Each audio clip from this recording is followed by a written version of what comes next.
Is your mask tricking people? They think you're fine, but you're really burnt out.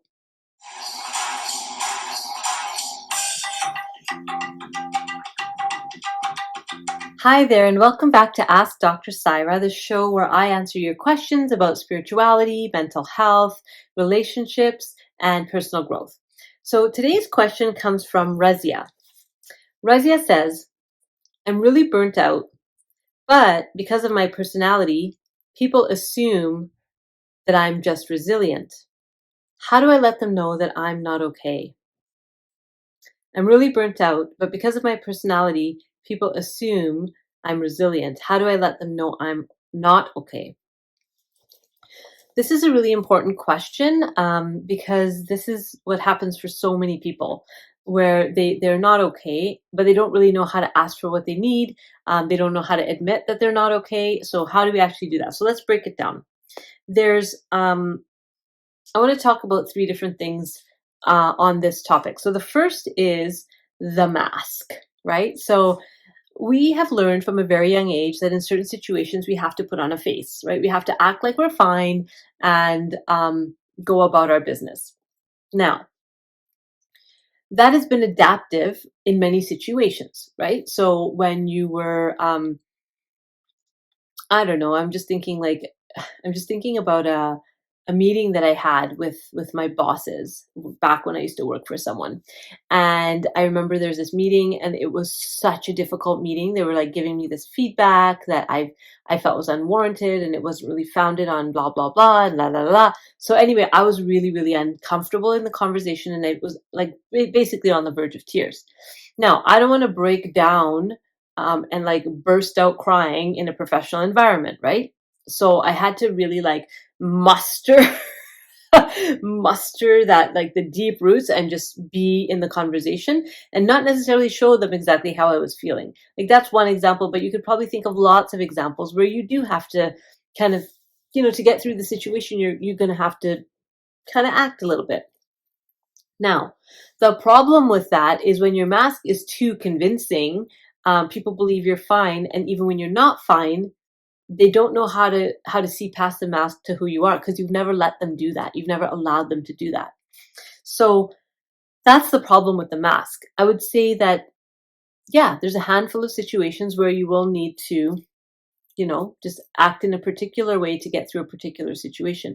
But in general, especially with your closest loved ones, we're hoping that we're able to be ourselves and we're not having to put on a show and put on a mask. So if your loved ones don't know that you're suffering, you want to ask yourself, like, do I have a mask on? Is that why they don't know? Because I'm not actually showing them anything. I'm just going about my regular life and I'm throwing in like clues here and there, but I'm not actually speaking of what I need. So that's the first one, is that problem with the mask.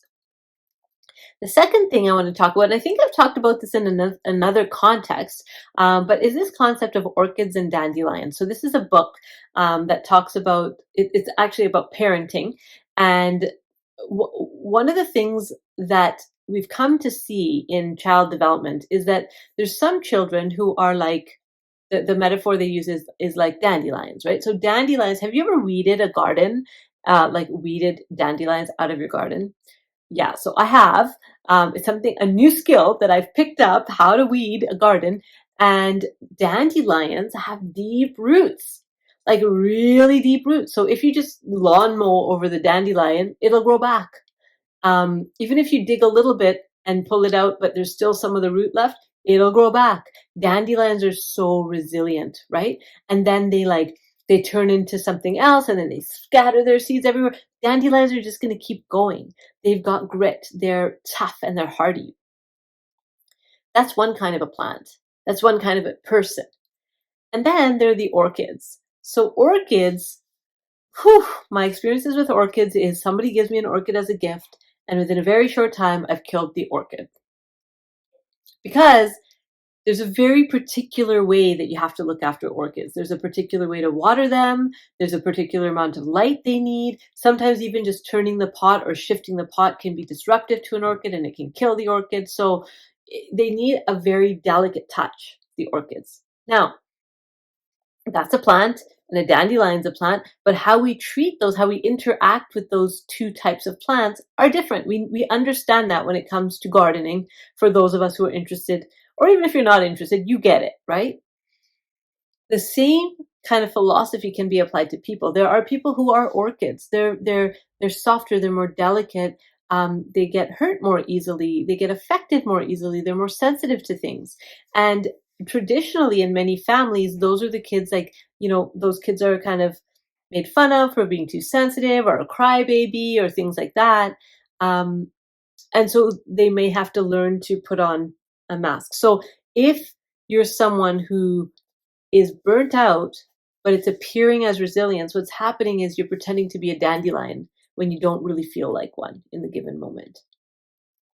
So that's on you, right? That's on you to start letting people see the orchid side of you, the orchid part of you that needs to be handled with a little bit of care, that needs some extra attention, and not have any shame or discomfort around that. To just like, this is just where I'm at right now. I need these things. And some of us are just orchids by nature. That's who we are all the time, right? And so often those people who are orchids will have learned to wear a very, very particular mask and show that mask in the world to avoid getting hurt, right? So that if people don't really know me, they can't really hurt me. But that's something we need to shift out of if we're going to deal with actual burnout and getting back from burnout. The last thing I would say is just be honest, right? Just let them know honestly that I'm not okay. It's even simply saying, you know what, I'm really not doing well. And then they'll say, why are you sick? And it's like, no, it's not that I'm sick. I'm just really struggling right now with blah, blah, blah, blah, blah, and list it out and be honest. If people are assuming that you're resilient, it's likely because you're somebody who comes across as strong and capable and able. And so if you don't tell people that you're not in a given moment, they're going to assume that you are fine. So you'll have to tell people. It'll be less likely for them to ask you because they're used to you having it together, right? So that's the third thing, is just tell them honestly, directly, and specifically what's going on with you and what they might do to support you. A lot of times our friends and our loved ones want to do something, but they're not exactly sure how to help you. So if you could be specific with them about the kinds of help that would be supportive. One of the things I tell my friends when I'm not doing okay is, can you just check in on me over text? Or can you send me pictures of your pet? Because they make me smile. Those types of things help, and being specific and asking for things that are reasonable, right? Like, don't ask them for unreasonable things, and don't wait till you're at that point of like crisis to ask. Ask early. Ask early. As soon as you realize you're not doing so well, that's the time to speak up and do something about it, because people won't know. People won't know because you haven't shown them. So those are my thoughts on that one. Thanks for your question, and we will see you next time. Bye.